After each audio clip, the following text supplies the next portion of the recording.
This is the Hidden Killers podcast with Tony Brueski, featuring retired FBI Special Agent Jennifer Coffindaffer. The trial of Chad Daybell continuing on, and in the last week we saw some very compelling testimony from the children of Chad Daybell, the ones that didn't die. However, I do kind of wonder a little bit, had the cult gone on, if they had an insurance policy on them, how long they would have lasted. Just my conjecture there. Jennifer Coffindaffer, retired FBI Special Agent, joining us to discuss another week in this one as we get closer and closer to the end. What's been your takeaways of the kids on the stand? Well, first of all, I agree with your take right out of the gate. Something that crossed my mind is if this would have gone on and they would not have been arrested, who else would have been in jeopardy or gone dark or turned into zombies? So, I agree with you there. But thankfully, that wasn't the twist it took. I think for me, the biggest point that's happened so far that we were all wondering about, and that is that Chad is not going to take the stand. Mm-hmm. And I quite frankly think that in this case, it's a defense, a bad choice by the defense, because they need some sort of Hail Mary. Yeah. This has been so slam dunk. I don't know. I'm surprised. Yeah, Chad's son didn't do him any favors on the stand, changing up his story of, I saw her on the couch, I saw her in the bed, I did say that, I didn't say that, and then getting very confused. I don't know if confused is even the right word, or just kind of just tripped up on that stand. It did not look well. I don't think they were very good witnesses for their dad at all. No, but just the fact that they would be testifying, or at least trying to testify on his behalf. Yeah.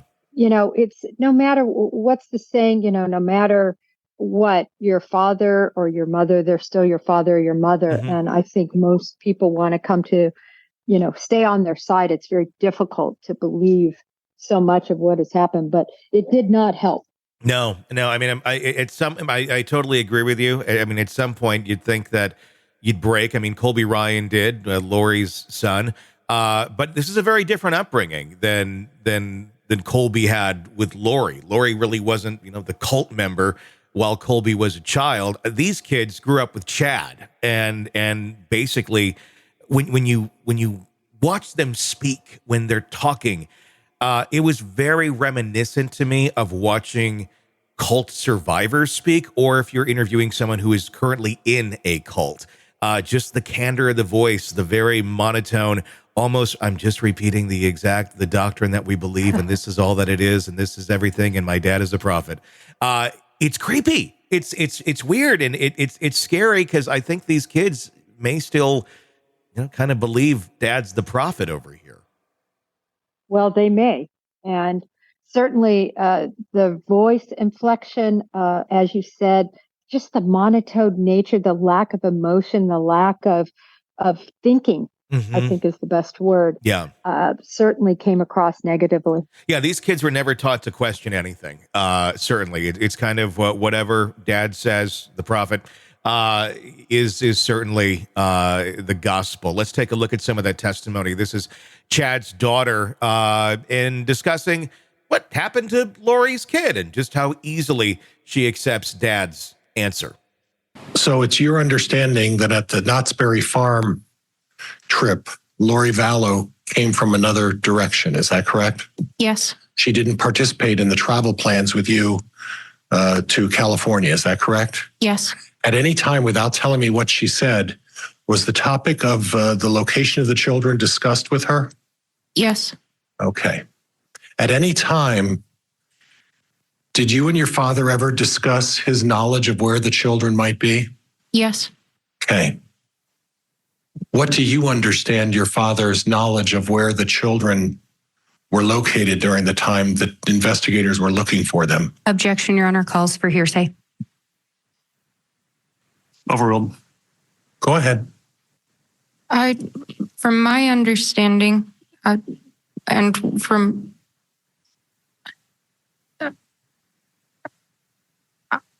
I was told that the children were in a safe place. Okay. And was that understanding through your discussions with your dad? Yes. The children are in a safe place. Something you want to say, like, stop asking me questions. They're in a safe place. They're good. And they just accept it. And I think they still, I don't know, kind of believed it. Yeah, the yes. And then that last moment, backyard, being the ultimate answer as to where they were. Yeah. It's really, it was a pulling teeth type moment. And then also a moment of, as you said, kind of a sterile, almost programmed following, seemingly. Yeah, very, very much so. Chad's son was also on the stand this week. Chad's son is almost kind of I know we have very grainy video out of that courtroom, but it's almost like a mini Chad. His candor, his looks, from what we can see, it's kind of spooky. It's like, God, I hope you don't repeat what your dad likely did. Here's his testimony, refuting the claim that he had said that he found his mom on the couch, even though he had actually said that. Do you recall talking to an individual named Micaiah Bagelin and telling him you found your mom dead in her bed and your dad gone? I don't recall talking to him about that. Do you recall talking to Cara Briggs, who's now Cara Daybell, and Emma Moss about finding your mom on the couch? I told Cara. She's now my wife. Do you recall telling Cara and or Emma about finding your mom on the couch? I did not tell them that she was on the couch. He seems very much feeling like a mini Chad to me. If I was Cara, this is a plea to you. Get out of that relationship. Run for your life. Have you seen what's happened to everybody else around Chad? If the apple doesn't far fall from the tree, you may be under that tree near the pet cemetery soon in John Pryor's property now. What's your take on him and the kids testifying? Well, again, that stoicness, just the lack of emotion in their voice. I found him very unbelievable. Oh, yeah. To be honest, I mean, it was just so rehearsed, so one-lined, and it just seemed like he was doing what he was, or saying what he was told to say. Mm-hmm. Was it saying what he was told to say or believing what he was told to say? Oh, now that's an interesting question. I don't know. Yeah. I mean, the problem is he switched. Yeah. And so I don't think it's a matter of belief. I think it's a matter of what he thinks will aid his father. Mm-hmm. Because remember, we go from couch to bed, and that isn't something that he believed. Yeah. That's something he said that I think he said truthfully at one point. Yeah. I guess the question is who marries into the Daybell family amidst all this? Seems like a good choice. I love him. He's great. I don't know. Compelling. Dangerous choice. Yeah, it's Kara, run. We're telling you now, run.